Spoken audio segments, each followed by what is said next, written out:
My life has been full of adventure. I'm a former WWE superstar known as Tailer Rex. I'm also the founder of Body Spartan, where my goal was to motivate as many people throughout the world as possible and to inspire them to make lasting change in their life. To never care what people think. To always chase their dreams, their hopes, their desires, and to be their true, authentic self. My name is Gabe, Gabby, Tuft, and I'm transitioning from male to female. And I'm in love with this good life. So I'm sure right now your question is why? Why would a male fitness icon that's 280 pounds and about 8% body fat want to transition to female? And that is a question that I struggled with for a very long time, and that was the source of a lot of my pain. And it goes way, way back. So my earliest memory of me being curious about the female side of me was when I was about 4 years old. I was in my room, and I remember I was stuffing toys up my shirt, as many as I could. I remember the more I stuffed it in my stomach, the more excited I got. And I remember my mom walking in and saying, "Sweetheart, what are you doing?" And of course, nothing, my mom didn't do anything wrong at all. She just came in and was like, "What are you doing, sweetie?" And I told her, I said, "Look, Mommy, I'm pregnant." She looks at me and of course does what every mom would do and said, "Oh, sweetheart, we don't do that. That boys don't do that. That's for girls. Girls are the ones that get pregnant." So I said, "Oh, okay." And then when I was about 10 years old, I remember sneaking into my mom's room, my mom and dad's room when nobody was home, and going into her closet and trying on her clothes. And I got really excited when I would do that, and it felt right. But as we get older, in high school and elementary school even, it's beat into us men, or us boys, that anything feminine is for girls. And we don't touch that or else we get beat up or we get made fun of. But I buried everything. And when I got into bodybuilding in my 20s, it was the easiest way to go as far away from the feminine side as possible. Yeah, right there, come on, right there, come on, squeeze, come on.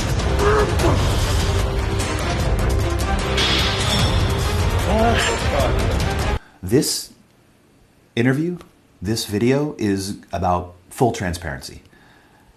And I don't want to hide anything anymore. There's nothing to hide. I'm here, I'm out.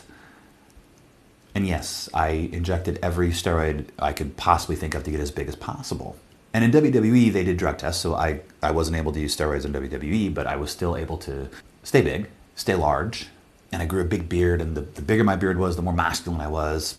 And then after WWE, I got huge. Some of those feelings resurfaced. They came back, and the easiest way to get rid of them was to get bigger, grow my beard longer, shave the sides of my head. I had huge dreadlocks that were down to my butt. If you crossed the mountain in Game of Thrones and Ragnar from Vikings, that was kind of the look and persona that I had. I had an iron will in the gym. I felt invincible and unstoppable, and it created this mindset where I felt like I could push through anything in my life, and I wanted to share that with people. I think it was about 3 years ago when I really started exploring more of my feminine side, and of course it happened, usually like it does in the bedroom. And I found myself dressing up. And the more and more I would dress up after my daughter would go to sleep at night, the more it felt right. When lockdown happened, when COVID hit, we it's like an ongoing party. And so every night it was, a little whiskey, a little wine, and then my daughter would go to sleep, and then I would put on a wig, put on my makeup, and actually it was really fun. Priscilla was the one who taught me, my wife, how to do my makeup. I was me for the first time ever. And what I found is that when the day was over, or the night was over, and it was time to go to bed and take off the hair and take off the makeup, it became emotionally painful to where I would stare in the mirror and I would want to cry. And this is me, I was still 260 at this point. I was huge. I was still a gigantic bodybuilder at that point. But I remember so many times looking in the mirror and just the first thing I would take off is the wig. And then I would grab the makeup remover and I would slowly take off the face. And there are many times when I felt myself wanting to cry over it. And it started to feel like more and more what was happening was when I was Gabby, that was real life. And taking off the wig, the makeup, removing the feminine persona was the show. And sometime during the summer, Priscilla came to me and she said, look, I love you, and I love that you can be you, and I love our talks together, but I have to be honest with you, I'm not sexually attracted to females. And when you're not dressed up in the next day, and I see you, I still have an image in my head of you dressed up like a female. I instantaneously thought to myself, okay, this has to stop. It's gotta go. And so I did that. I said, okay, I totally understand. And I had been off cycle for, 4 months. I had open heart surgery July 2019. I'd been given a second chance. And so I was thinking I was kind of throwing it away. But when Priscilla said that night, I remember going into the closet in the bathroom, and I reached up to where we call it gear, where I keep all my gear, and I pulled out a syringe, and I loaded up a huge dose of test and a huge dose of, I don't even remember what it was. I think it actually was Tren. And I remember I sat here with the syringe, and then I pushed it into my shoulder. And I remember very specifically when I was pushing the plunger down, I remember feeling Gabby's light extinguish. The more I pushed the plunger down, the more I could feel Gabby dying, to the point where her light was getting smaller and smaller and dimming and dimming.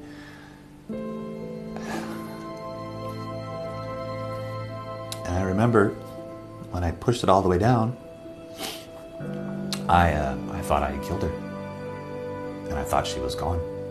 The more I was not Gabby, the more painful every day became. I would walk into my closet, and I had my wigs on the left side of my closet, and I remember very vividly, I would look at them every day, and I just, no, don't, no, that time of your life is over. I don't know why I didn't throw them out. I still had all my clothes and stuff too. And then it went from looking at them to staring at them for a while to actually reaching out. I remember touching one and just running my fingers through it and being so sad. And I remember thinking, I didn't kill her. She's still there. And that was the moment I realized that Gabby and Gabe were not two separate people. I didn't have two separate personas. They were one.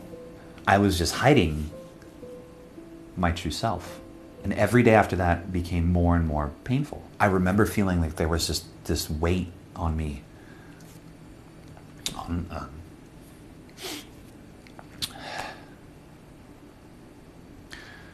This weight, if you could picture chains around your heart, just heavy chains just wrapped tight around your heart and pulling down and weighing you down so that no matter what you did during the day, you just felt like you couldn't take another step, and it was hard to breathe.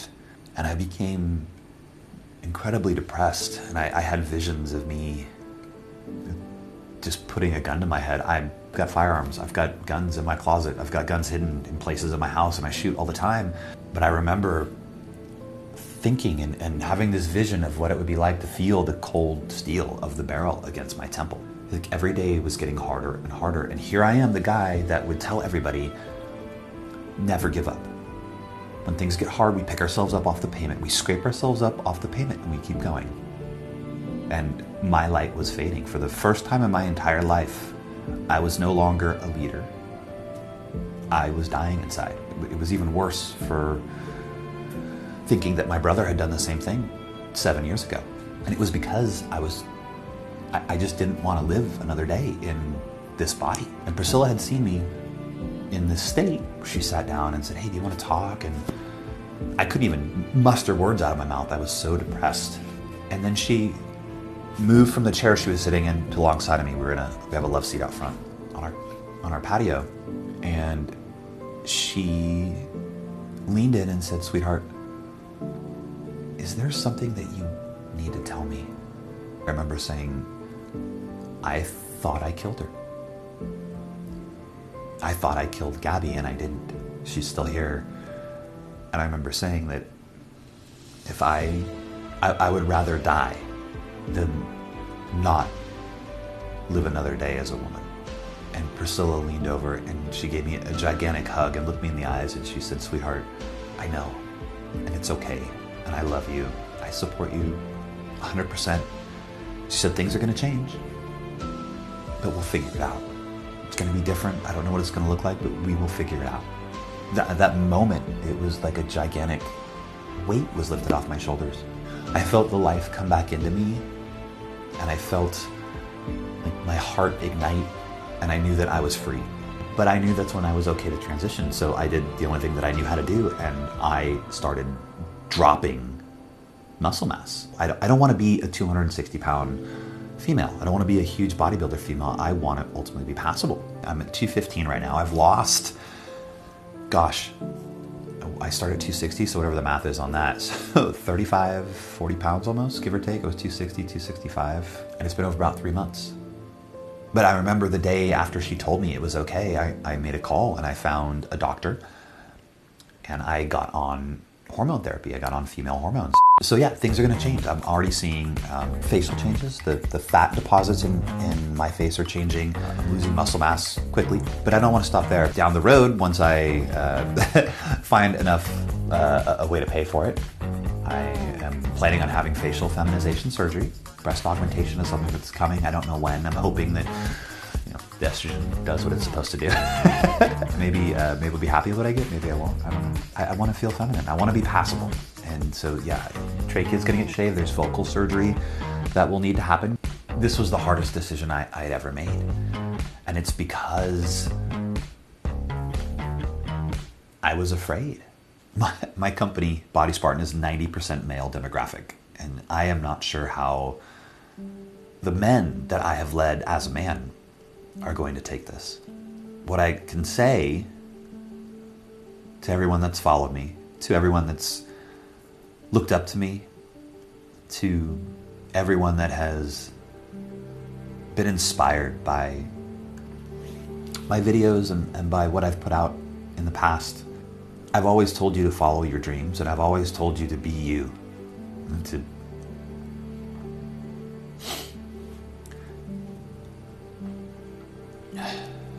not care what other people think.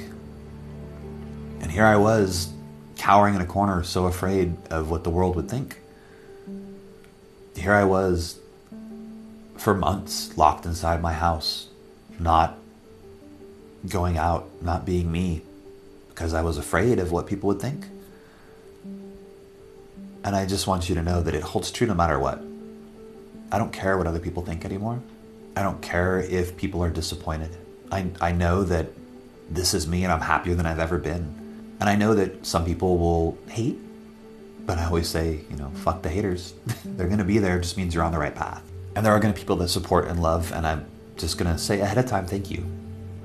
Every person that comments, that texts me, that messages me, that reminds me that they love me,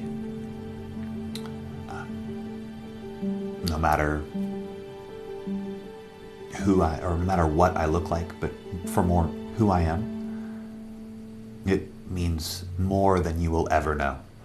I know that there are people, thousands of people in my situation that are going through similar feelings, similar emotions, that are feeling suicidal, that don't have the support that I have, that don't have a wife that still loves them and understands and supports. I know that you're out there, and I plan to do what I did for Body Spartan, where I motivated and inspired the masses, and I shared my story of my life. I'm going to do the same thing. I promise to always be transparent. I promise to give the truth. I'm here to help. I want to be a light. I want to let you know that you're supported. I want to let you know that I'm going to share my entire journey. I want you to know that you're loved. And I want the world to know that this is me. And I'm in